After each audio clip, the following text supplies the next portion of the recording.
Dear all, MeDirect thanks you for joining this webinar, the seventh in our MeDirect Talk series, where we aim to introduce you to financial experts and asset managers so that they can share their views on the financial markets and investment opportunities with you. This webinar is aimed at providing you with an insight on financial well-being. MeDirect has always been at the forefront of providing you with the latest on the investment world, and we aim to continue doing so through our regular updates on our website and social media. Our team of experienced wealth advisors are always available to assist you. For this edition, we have partnered up with Morningstar, a leading provider of independent investment research in North America, Europe, Australia, and Asia. Together with Dr. Sarah Newcomb, Director of Behavioural Science at Morningstar, we will be discussing how financial well-being is about feeling a sense of security as though you have enough money to meet your needs.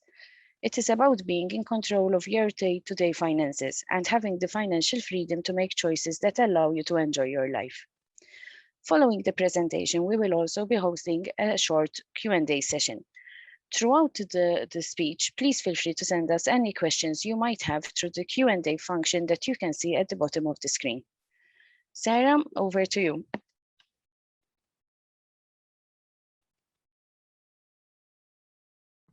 Thank you so much, Ingrid. It's great to be here. I am Sarah Newcomb, Director of Behavioral Science at Morningstar. And the talk that I'm going to share with you today is about financial health. And financial health is a topic that's very close to my heart. I think that it's important that we talk about financial health in a way that involves more than just finances. And we'll get to what I mean by that. I'm going to share with you the results of some research today, but I want to start by telling you a story. So Hetty Green was famously known as the Witch of Wall Street. Back in the Gilded Age of Wall Street, she was known first of all as the Witch of Wall Street partly because of the single black dress that she wore every single day, and partly because she had a reputation for being dour and selfish and miserly and caring about money more than she cared about her own family.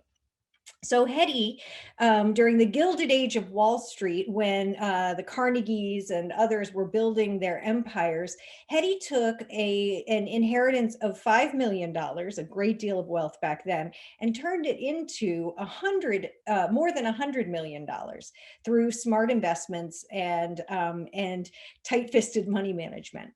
Now, the story as it goes is that Hetty's greed was responsible for her son's leg being amputated. And here's how it happened. Hetty's son had an accident and injured his leg. And she was the richest woman in the world, but she could have taken him to see the best doctors in the world, but she didn't want to pay the best doctors in the world for healthcare. So what she did was she dressed herself and her son up in rags. And when she knew that the best doctors were volunteering in the New York hospitals, in the clinics, she pretended to be a pauper and took her son to see them there. So in her defense, she did try to get him the best healthcare. She just didn't want to pay for it. Another famous example of Hetty's miserliness, she once went to visit a large, very wealthy man carrying over $200,000 worth of bonds in her pocket on a city bus, it wasn't a bus back then, but it was the equivalent of a bus.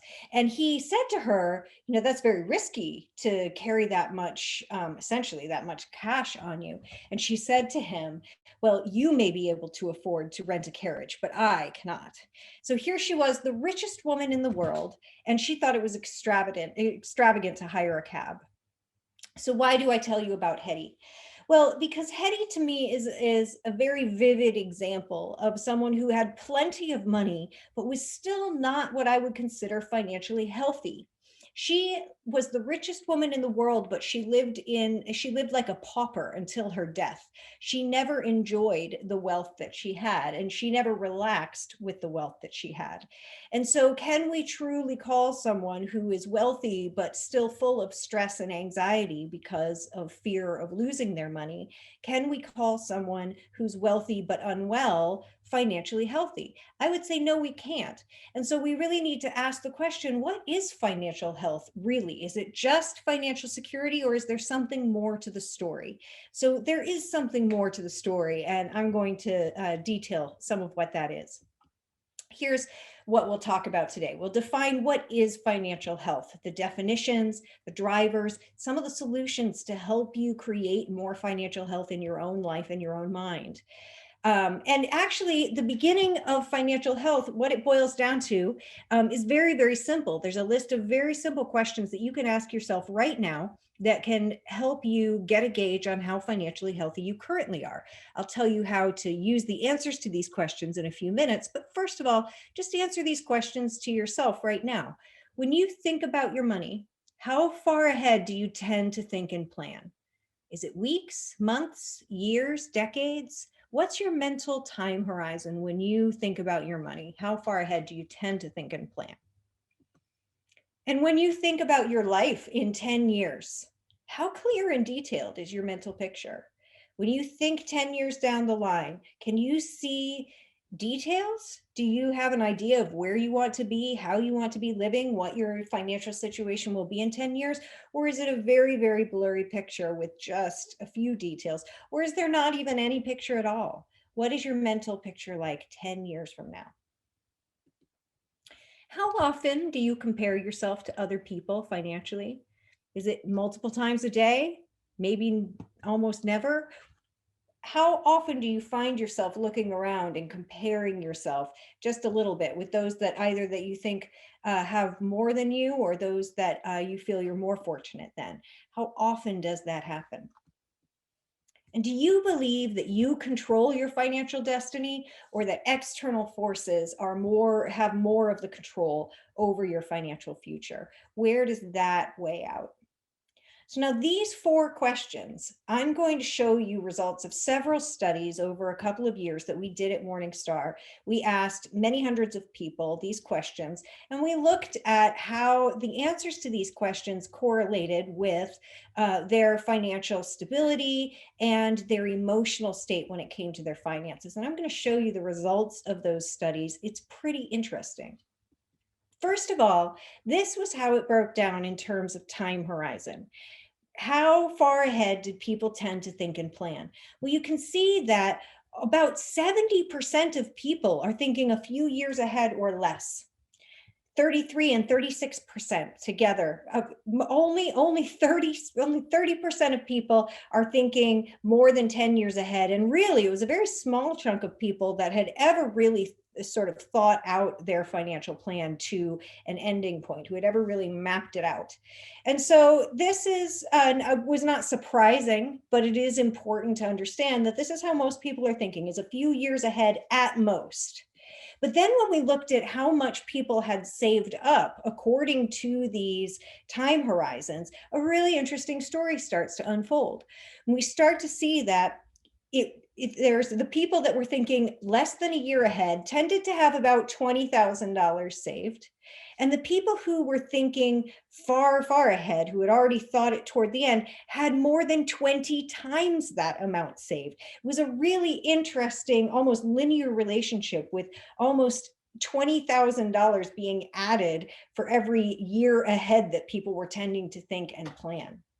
And so we can see that thinking ahead seems to have some correlation to how much you have saved. But of course, other factors matter. But first of all, let's take a look at how this maps up to how far ahead people were thinking. So when we put these two things together, you can see that 70% of people are thinking a few years ahead or less and had $88,000 or less saved. And there were very few people, 8%, that were definitely planning ahead and had saved significant assets. And so when you look at this, it's not that surprising why, at least in the United States, and I think in many other countries, there is a baseline problem with people not saving enough for the long term, and not being prepared for retirement. They're not thinking ahead toward retirement, and they're not saving. But of course, other things matter, like age and income. So let's take a look at how this broke down when we factored those things in. So here we have some tiny fonts, so I will walk you through some of this. First of all, on the x-axis, we have these groups separated by income. So from less than $25,000 to all the way up to 150,000 or more in income. And on the y-axis is the amount of money that they had saved currently in their retirement funds. And the blue line represented people who were thinking less than 10 years ahead. And the orange line represents people that were thinking 10 years or more ahead.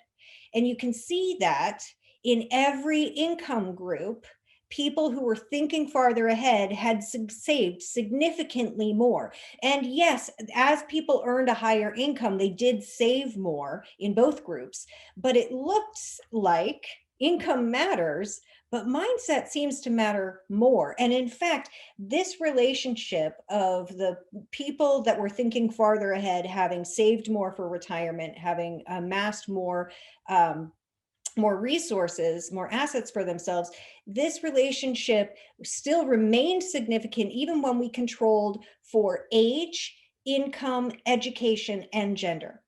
So income matters, age matters, education matters, but mental time horizon matters more. The effect here of mental time horizon on savings amounts was larger than the demographic effect. And this matters. This is actually really good news because we can't change our age. It's hard to change your income. It takes a lot to change your education. These are factors that are hard to change, demographic factors, but mindset factors are not as hard to change. And so if you think about it, this represents a great opportunity that by just shifting one part of our mental framework, one part of how we think, there's potential there to internally motivate savings. And so you can make up that gap between non-savers and savers just by training yourself to think further ahead. We'll talk about some tricks for being able to do that in a few moments. This at Morningstar, we call this advisor alpha or gamma, which is that gap of the behavioral gap of the difference you can make just by coaching a client. And you can do this for yourself. You can make a huge difference in your own savings motivations just by helping yourself train your mind to think further ahead.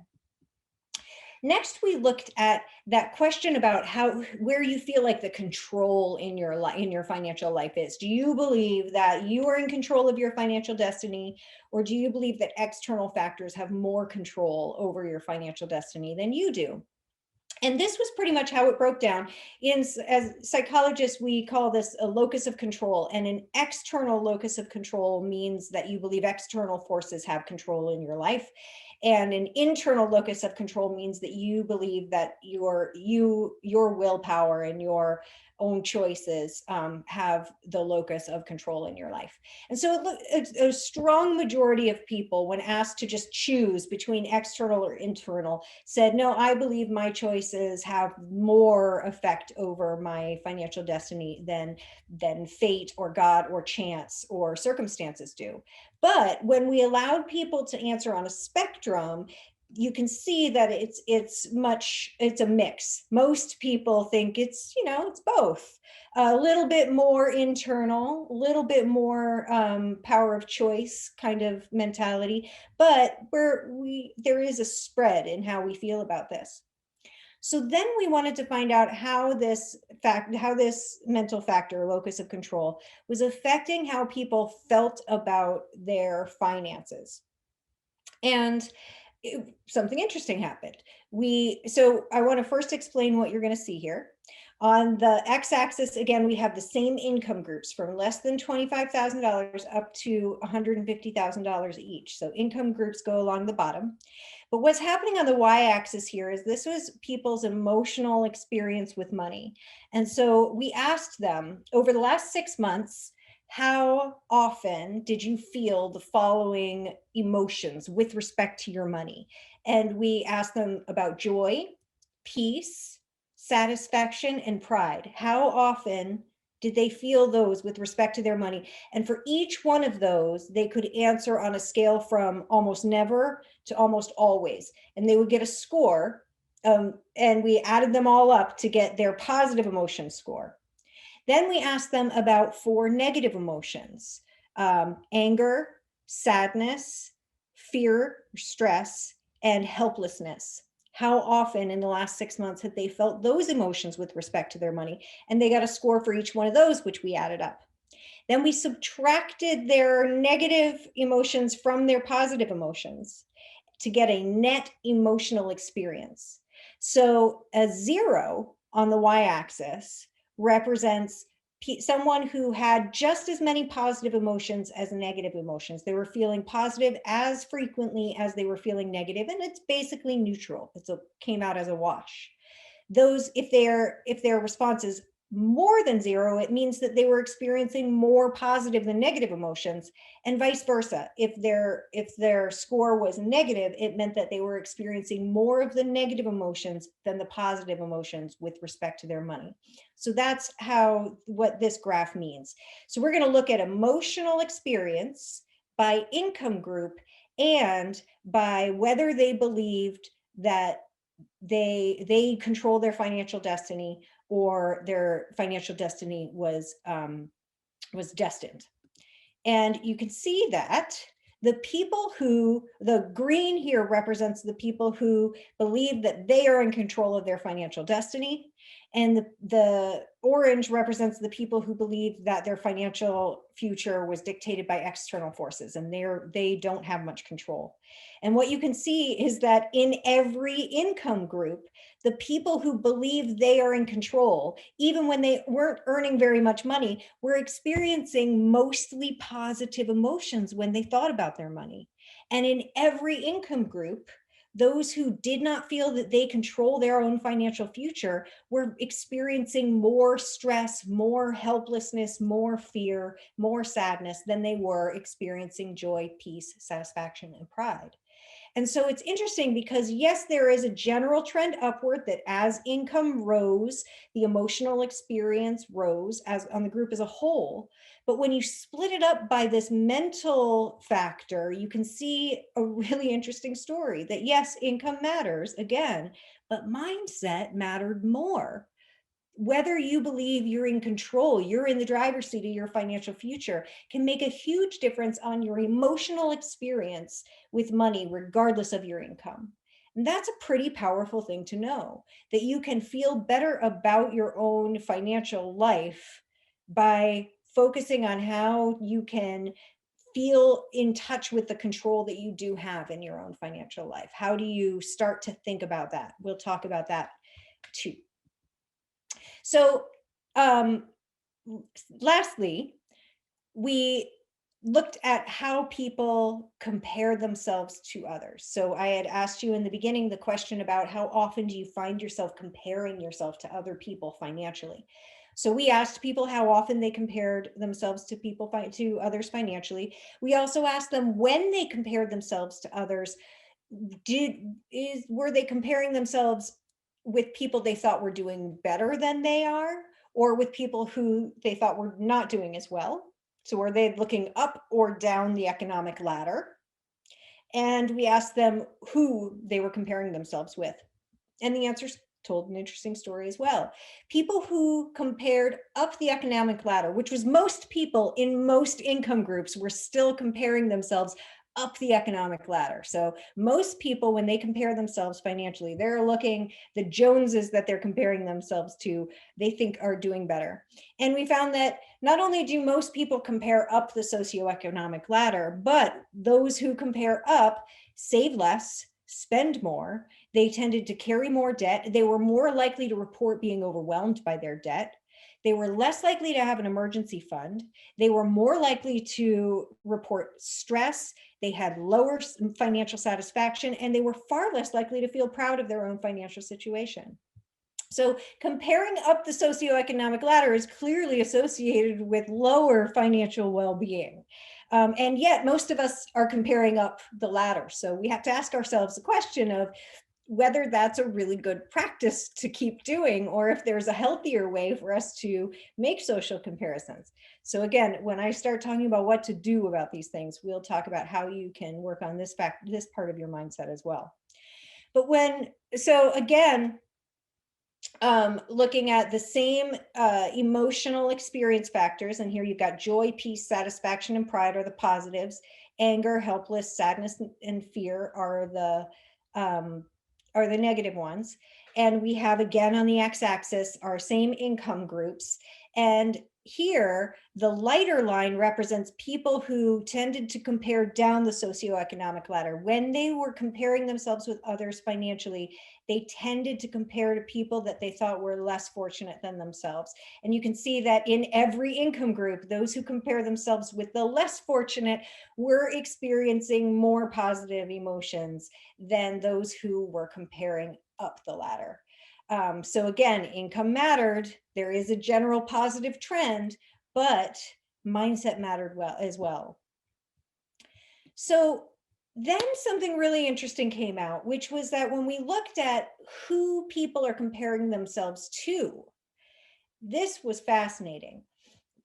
Some people compare themselves with their neighbors, and when they do that, they tended to be, the people who compare themselves to their neighbors tended to have more negative emotional experiences with their money. Family was not much better. Friends and colleagues, not much better. Celebrities or their self at a former time of life were slightly positive. I have no idea why on the celebrities. But what was really fascinating was there was this little group that they compared themselves to a mentor or a financial role model, and they felt really great about their own finances. They were experiencing the most positive financial emotions, and they were experiencing more positive emotions regardless of whether that mentor or role model was up the ladder or down. And yes, you can look up to someone who doesn't make as much money as you. But regardless of where their financial role model was on the socioeconomic ladder in comparison to them, the people who had a financial role model were significantly more experiencing more positive emotions with money. So we're going to dig deeper into that as well. We start to put all these things together and we create this model where you can see that there are sort of 4 mindsets that we fall into. And these are not financial personalities. I want to be really clear about that. These are mindsets. And so we're going to map them. Okay, here we've got economic stability on the y-axis. So higher means more money, that you have more money, you've saved more money. And emotional well-being is that feeling good about your money, feeling the joy and the peace and satisfaction and pride, and lower scores for the negatives. And you can see that we can then group people into sort of mindsets. For our emotional well-being was significantly affected by how we think about power and the sense of control in our financial lives, and how we think we compare with other people. Those both were strongly correlated with the emotional aspects of financial well-being. And over on the economic aspect, how far ahead we think and plan and how clear our picture of the future is, those were significantly associated with stronger economic stability. So with these things in mind, there are 4 different mindsets that we kind of characterize here. The first one would be low on both. Okay, so this is what I call a vulnerable mindset. These are people who feel that they do not have power in their own financial life and are comparing upward to people who are better off, and they have a short-term mindset and their future looks blurry. They're low on economic stability and they're low on emotional well-being. They are not doing well financially and they don't feel good about it. And it's this vulnerable mindset. Next, we have people that are carefree. So these are people who they score high on emotional well-being. They feel fine about their finances, but they don't have any economic stability. And so they're carefree, but they don't have stability. They're still not financially healthy because they don't have the assets that can protect them against a shock. They don't have the basic economic stability that they need. They feel okay, but they're not stable. So I still wouldn't qualify this as financially healthy. It's better than vulnerable, but it's still not where we want to be. The people here who have high economic stability, but they score low on the emotional well-being, they're still feeling afraid and stressed, even though they have plenty of assets. I call them protective. And that's where the Hetty Greens of the world would be, is in that protective mindset. They have plenty of assets and they're thinking far into the future, but they're constantly comparing themselves to the people that they think have more, and they don't feel in control. And so when they think about the future, they only think about the what ifs, what could happen, what could go wrong. And so they're very protective. So again, you're economically stable, but not necessarily financially well. And then lastly, we have the masterful mindset. And this is the one that I would qualify as being financially healthy. This is having a long-term plan for your future, having a clear picture of how you want your finances to go, being organized financially and economically stable, and experiencing the joy, peace, satisfaction, and pride that can go along with having economic stability. So this is a masterful mindset, is someone who thinks far into the future, has a clear mental picture of that future. They feel powerful and empowered in their own financial life, and they're not comparing themselves to others in a way that's reducing their financial well-being. So the masterful mindset is what we're after. And the reason I say these are not personality traits, these are not financial personalities. It's not like there's a personality of being masterful and there's a personality of being vulnerable, is because personality traits are deep seated in our psyches and are very hard to change. But mindset factors are much easier to change. These are mindsets. Thinking far into the future, comparing yourself to a mentor rather than a neighbor.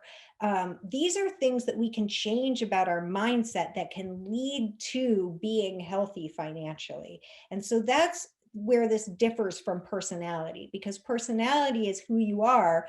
Mindset is just how you think, and how you think is as much a habit as anything else, so you can change it. So let's talk about how we change these things. How do we coach ourselves if we currently have one of those unhealthy financial mindsets? Whether you're vulnerable, carefree, or protective, if you identify with one of those mindsets, how can you get yourself to a masterful mindset? So we'll talk about that. So first of all, let's talk about short-term thinkers, because a lot of us are short-term thinkers. And this can be it's a really powerful thing to do if you are a short-term thinker. There are some scientifically researched and validated ways that you can extend your mental time horizon. So it's, first of all, to understand how this works, there's a very robust body of work in behavioral economics and psychology that shows this relationship, that the value or importance that we give to something depends on how close or distant it feels to us psychologically.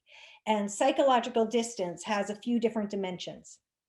So when something is close to us psychologically, it's like seeing the tree. You see the details, you see the bark, you see the leaves, you see the one tree in detail. When things are far away psychologically, it's like seeing the forest. You see in broad strokes. You don't see the details on the leaves. You see the big bunch of trees. So things that are psychologically close are things that feel like they're happening right here, right now, to me, guaranteed. That's going to make something psychologically close. And things that are psychologically close, we picture them mentally in more clear imagery. We have more intense emotional responses to them, and we picture them more vividly. So things that are psychologically close tend to have more importance, and they take up a bigger amount of space in our mind's eye, so to speak. When something is psychologically distant, we think of it in more vague terms, more unformed. We have more unformed ideas about it. It's more abstract, and we're not as emotionally connected to it. So things that are psychologically close, there are 4 dimensions. I don't want to overload you with knowledge here, but there's 4 dimensions. There's time, space, relationships, and probability. So things that we think are going to happen right here, right now, to me for sure, that's hugely psychologically close. Those things are very close to home, so to speak. But things that may happen on the other side of the world to somebody else sometime in the future, that's distant on all 4 psychological dimensions. And so we're not going to really put much importance on that. We don't really think about that in the detail and the abstract. And so this element of psychological distance is how our brains feel close or far away from things. And it's how we assign sort of emotional value to things. So we can work with psychological distance. We can sort of hack our brains to care more and to care more about savings, for example, or to bring the far away close in order to become better savers, or to motivate ourselves into healthier financial mindsets. Some really interesting work was done by Hal Hirschfield at UCLA. And he had people age progress their face. So he had a bunch of college students in a situation where half of them were looking at a mirror image of themselves, and the other half were looking at an age progressed image of themselves as like in their 60s or 70s. And then they would interact with this avatar of themselves. And then he put them through some different surveys of intentions, savings intentions and things. And he did a whole bunch of surveys and different experiments, and basically found that people who interacted with an age progressed version of themselves showed stronger savings intentions. And when he found that people that feel more connected to their imagined future self had already saved more. He's shown that there's this relationship between how we think about our future self, how close we feel to our imagined future self, and how much we save. So taking that far away future self that exists psychologically distant from us and bringing it close by putting wrinkles on our own face and gray hair and seeing ourselves in the future, it can trick your brain into shrinking the psychological distance, and suddenly you will care more. It may sound kind of hokey, but try it sometime. It's age progressing your face can really help motivate savings behavior in some. Now, it may not work for everyone. In fact, it may backfire for people who are already super savers. So, and we can talk about that more if anyone's curious. Some other research that was done with a colleague of Hal's, Gabrielle Eddington at New York University, took a look at long-term goals and who was more, what were the success factors to help that help people reach their long-term goals. And she came up with something called mental contrasting, and it has been studied repeatedly and found to be that mental contrasting is a really great technique if you're someone who's okay at setting goals but not necessarily great at achieving them and succeeding at them. So maybe you've set savings goals before but you haven't met them. You might want to try mental contrasting. And what you do here is you first picture yourself reaching that finish line. You picture yourself clearly and in great detail crossing that financial finish line, reaching that savings goal. But you don't stop there. Positive mental imagery is not enough. The next thing you have to do, you picture yourself reaching the goal, but then you have to picture a hurdle that you're going to have to cross along the way, something that's going to be tough but manageable, something that you can overcome with effort. Picture yourself, how are you going to overcome that hurdle? So if you're someone that's a short-term thinker and you tend to not meet your savings goals because you get distracted by things you want to buy, for example, or maybe let's say it's just the inertia of not setting up an automatic savings account or an automatic deposit to your savings account, and it's just about doing that. So the first thing you'd want to do is picture yourself reaching that savings goal and how good it's going to feel when you've achieved that. And then you picture, okay, and to get there, I need to get over the hump, find my password and go in, log in, and set up an automatic deposit into my savings account weekly. And that's the first hurdle that I'm going to cross. And what Dr. Eddington has found is that people who do both of these things were more successful at actually reaching their goals than the people who just imagined reaching the goal. Because positive visualization is good, but when you connect it also to the action of overcoming the real but surmountable barriers along the way, that's what really drives our motivation and powers us to be able to take the action in order to actually reach the goal. So it's called mental contrasting. You contrast the positive future with the negative hurdle that you have to overcome to get there. And that seems to be some secret sauce for success. If you're someone who feels disempowered about your financial life, there are some things you can do. One really, really simple thing, it seems to be that you can just think about a time when you did feel in control financially. Just think about one time when you felt pretty powerful financially. Things went your way, you felt really good. Maybe you had achieved something you'd tried really hard at. Maybe you accomplished paying off a debt that had been hanging over your head for a while. Maybe it was the first time that you started investing. Whatever it is, a time that you felt completely in control financially. What were the circumstances? How did you feel? Just by remembering that feeling of being in control, your brain will then start to think of other times when you were in control. It's a trick of emotional recall. And so we did an experiment where we asked one group to tell us about a time when they felt totally in control. And then we had a control group that we didn't ask them to tell us about anything. And we asked both groups to tell us about their financial experiences, the same emotional financial experiences that I've shown you in other graphs in this talk. And what we found was that by remembering one time when they felt in control, then when people were asked to think about the last 6 months of their financial life and how often they felt joy, peace, satisfaction, and pride versus helplessness, anger, fear, and sadness, people who had just recalled feeling in control then subsequently recalled feeling good financially a lot more than the people who didn't. And again, we saw an income, people with higher incomes did have more positive emotions overall. But again, income mattered, but this mindset clearly mattered as well, especially in the lower income groups.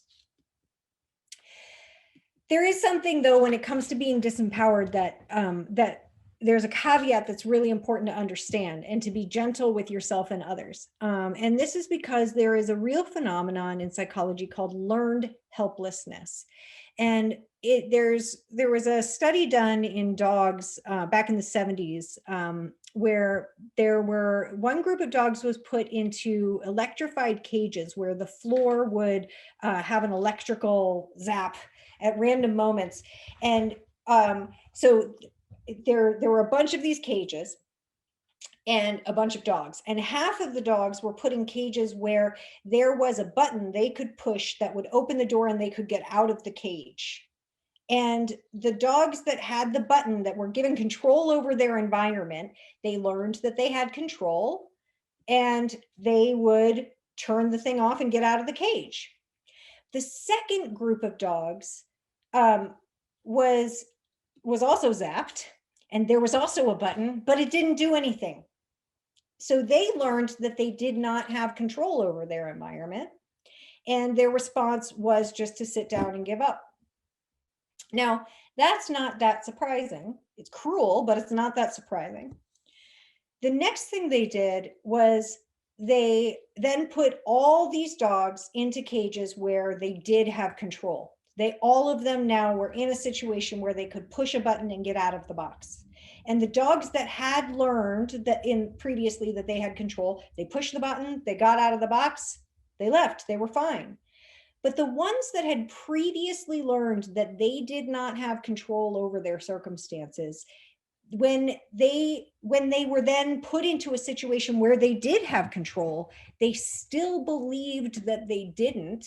And so they didn't even try. They didn't push the button. They could have gotten out of the box, but they had learned previously that the button didn't work, that they didn't have any power. And so they just sat there and accepted their fate.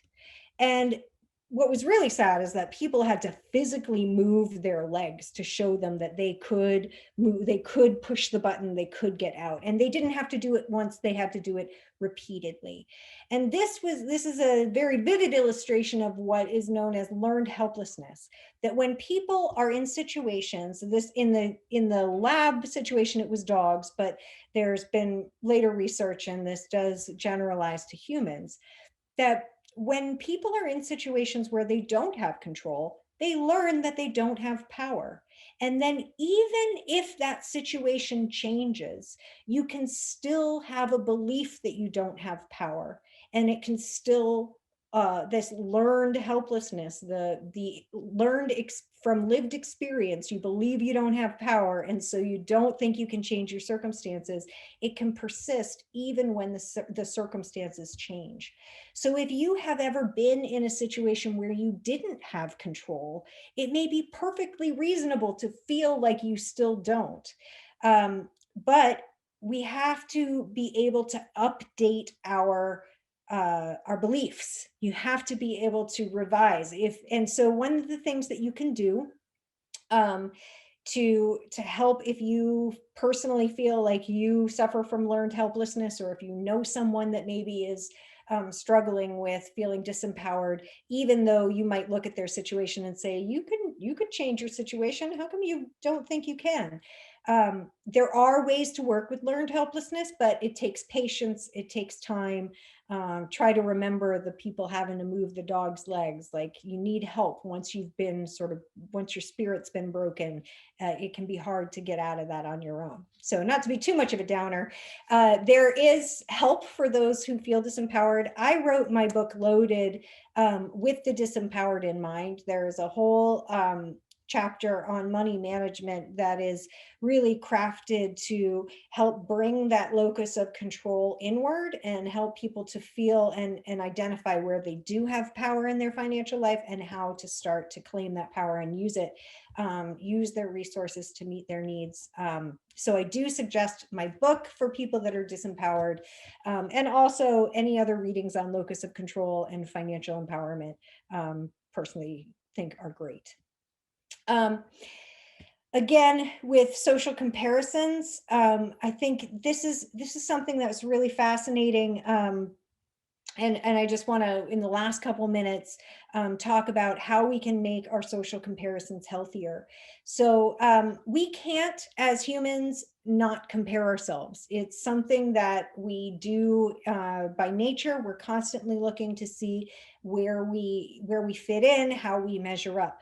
And that's not something that we can really just stop doing as social creatures. However, it is important to understand that who we compare ourselves to really has an effect on how we feel. And so we looked at, again, income group and who was comparing themselves to those who they thought were better off, who was comparing to those who they thought were worse off. And in every income group, people who were comparing up the socioeconomic ladder, more people were comparing up than down.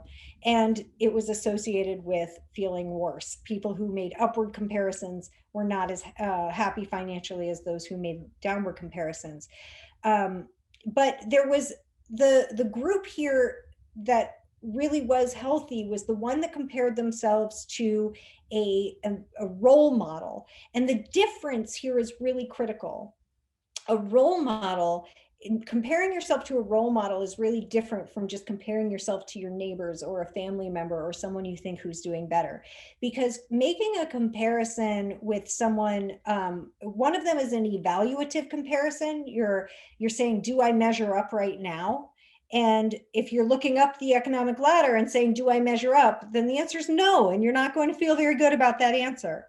But if you look at a role model is a different type of comparison. A role model is someone who you've chosen to admire. You're looking up and it's an aspirational comparison. You're not asking, do I measure up now? No, you don't. They are a role model, but that's okay, because the question that you're answering is not, do I measure up now? It's, can I get to where they are? Can I follow in their footsteps?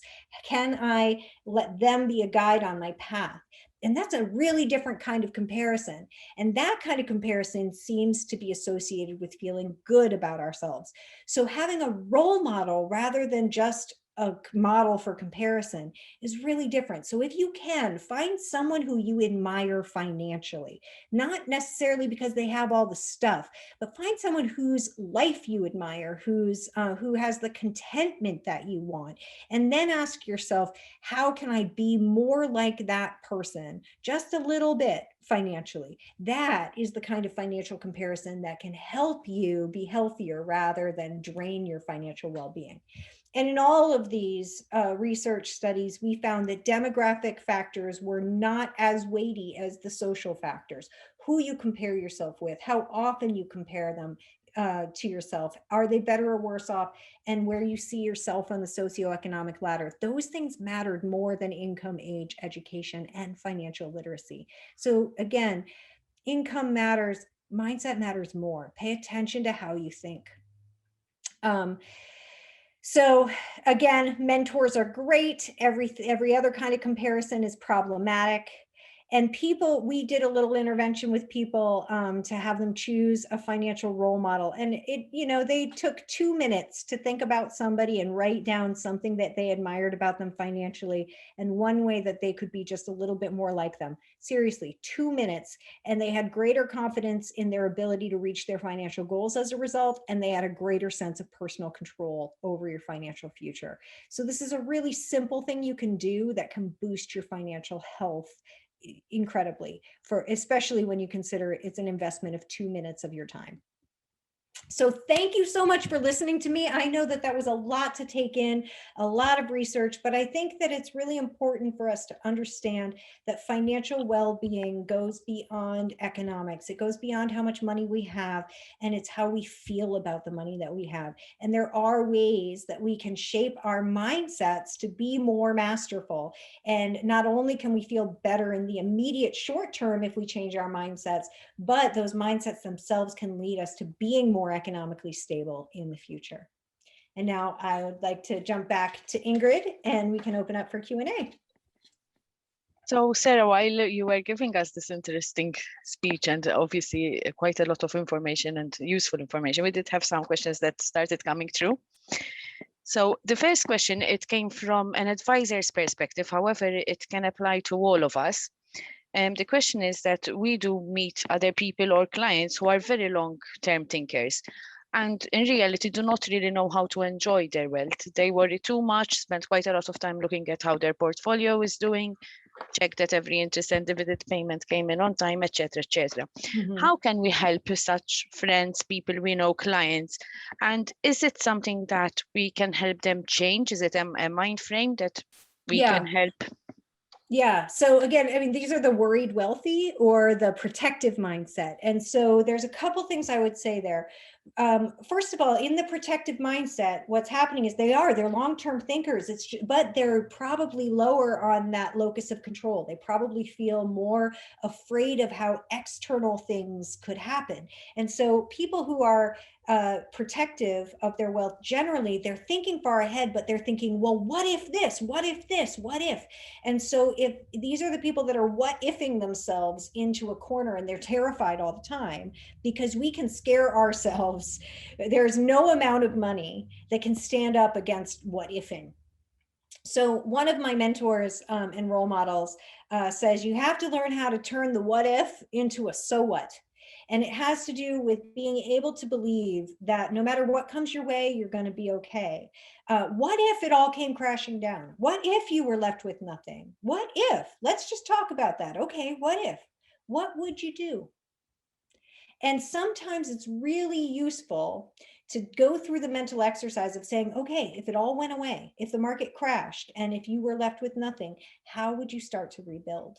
So that's one thing, is you can actually go there with the what if and kind of kick the tires on it until you can turn it into a so what, and realize, okay, I'd probably move in with my kids. All right, now would that be so bad? Actually, you'd get to spend some more time with your grandkids. You might be able to, quality of your life might actually go up. Once people start to think about what the what if really is, they realize that there is life on the other side of the what if, and that can help reduce stress somewhat. But remember that what's happening there, according to this model, is that they're looking far ahead, but they don't feel in control. They're focusing on the things that they can't control. So getting them to focus on the things that they do have control over, rather than the things they don't. They cannot control what the market's going to do. So listening to market news is not healthy for someone who's what-ifing themselves to death. But they can control how much they're contributing. They can control their own spending rates. They can control their asset allocation. So focusing on the things they can control and helping them turn the what if into a so what. Those are the two things to try to do to help the protective or the worried wealthy. Perfect. Another question that came in is that over the talk, you spoke about debt in general being a negative thing. However, having a mortgage for a house is also considered as an investment apart from it being a debt. How should this type of debt be looked at? Is it a positive and negative? How should I a think person react to it? one of the ways that I find is really useful to think about debt is, really depends on what you've borrowed money for, right? So there's good debt and there's bad debt. Good debt is debt that you borrow to invest in an asset that will increase in value.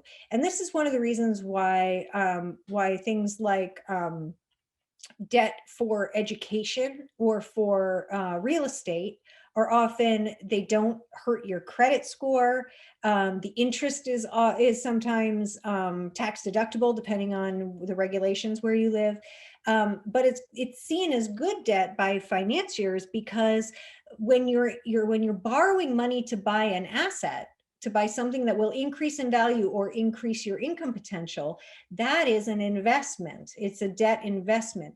But when you're borrowing money to buy stuff, when you're borrowing money to buy things that lose value, whether that's a car or a boat or stuff for your house or clothes or whatever, if you're borrowing money and paying interest to buy stuff that loses value, that is almost always a losing proposition for your balance sheet.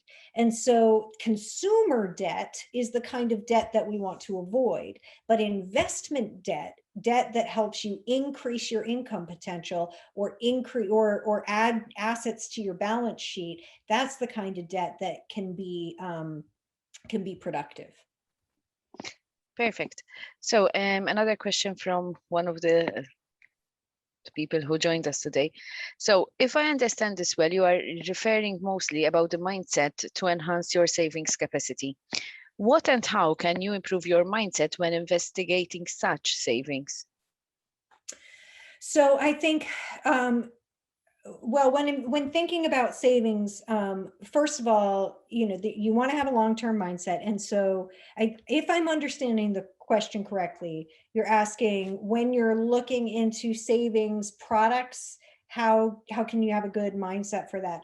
I think one thing that can help is long-term savings tend to have lower interest rates, but remembering that things compound. So doing the math to figure out how much things will actually be worth in the future, being able to say, okay, if I save $1,000 today and I keep that invested for the next 10 years, that every $1,000 that I save represents $2,500 in the future. So it's really like saving 2.5 times, depending on what your interest rate is.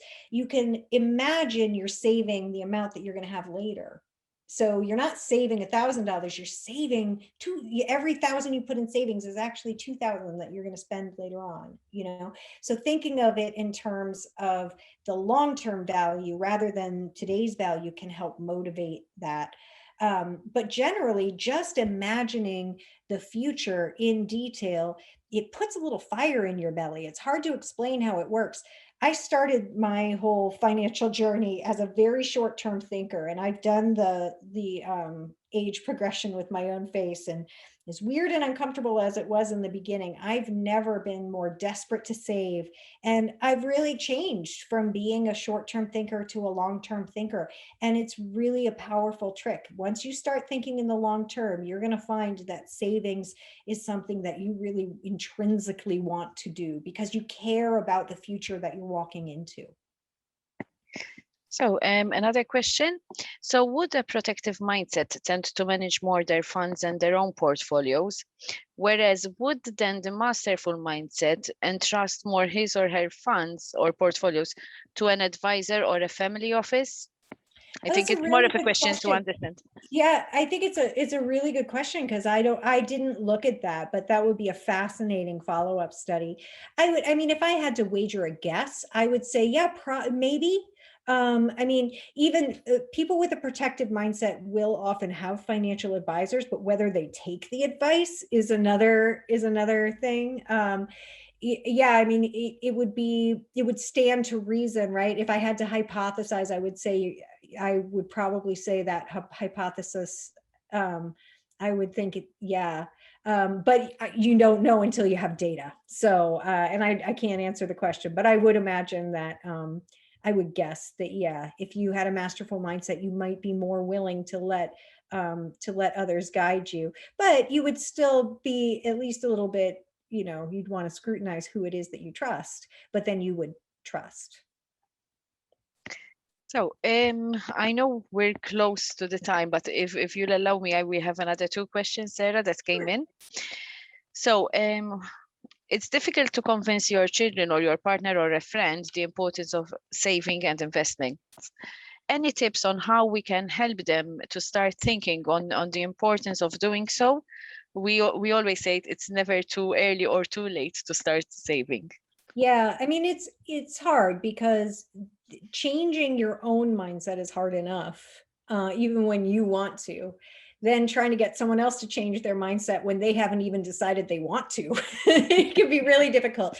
I mean, the best advice I can give you with family and partners is just ask questions that might get them thinking. Like ask them, they may, if they're a short-term thinker, then they're not asking themselves the question, where do I want to be? Like, what do I want my savings account to be like in 5 years? Or where do I want to be living in 5 years? Or, 10 years down the road, what do I even expect that I'll be doing? They may not even ever entertain those thoughts. So you might even just try asking open-ended questions like that over the dinner table. Like, so, just imagine 10 years has passed and everything has gone really well financially, not like so unbelievably well that we're talking about in a totally imaginary situation, but things have gone all right. So imagine things have gone all right for about 10 years. Where would we be in 10 years? What can you imagine? Or another question would be like, just, if you could imagine the best future for us financially, the best realistic future for us financially, what would you imagine that looks like? And just leaving it open-ended and listening and getting them, because then they will have thought a thought that they hadn't thought before. And sometimes it'll spark more thought, and sometimes they totally won't be into it. And you can't force someone to think in a certain way. You can only try to ask questions to get people thinking. So it's all about communications and asking questions in reality. So the last question here.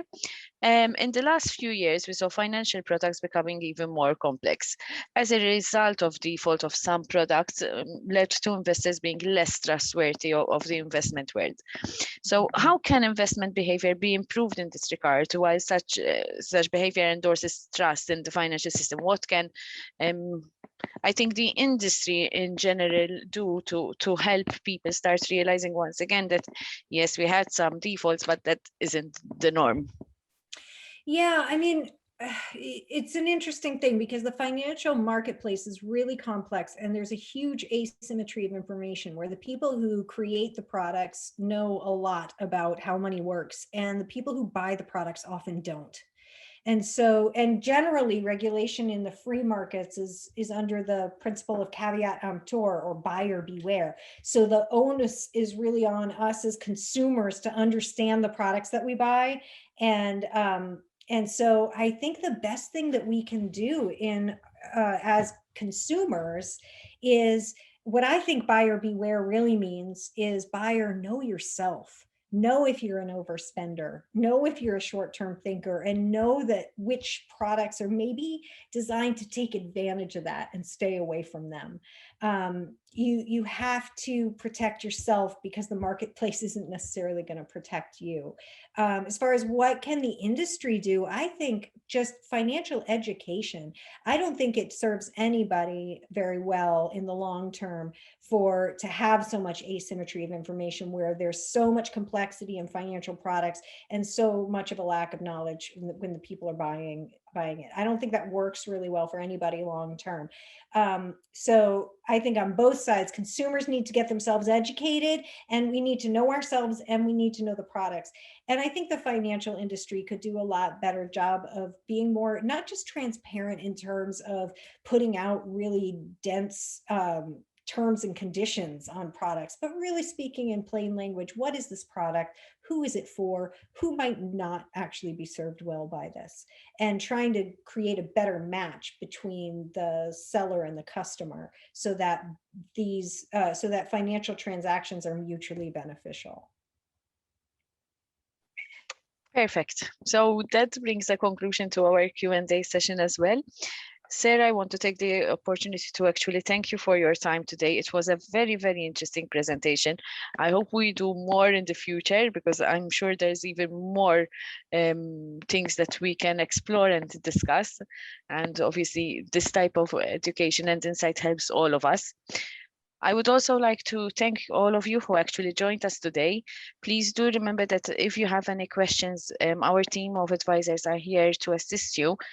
The recording of this webinar, together with any other information, could also be made available on our website, medirect.com.mt. Sarah, I don't know if you have anything else to add. No, thank you everyone for your time. Nice evening, everyone.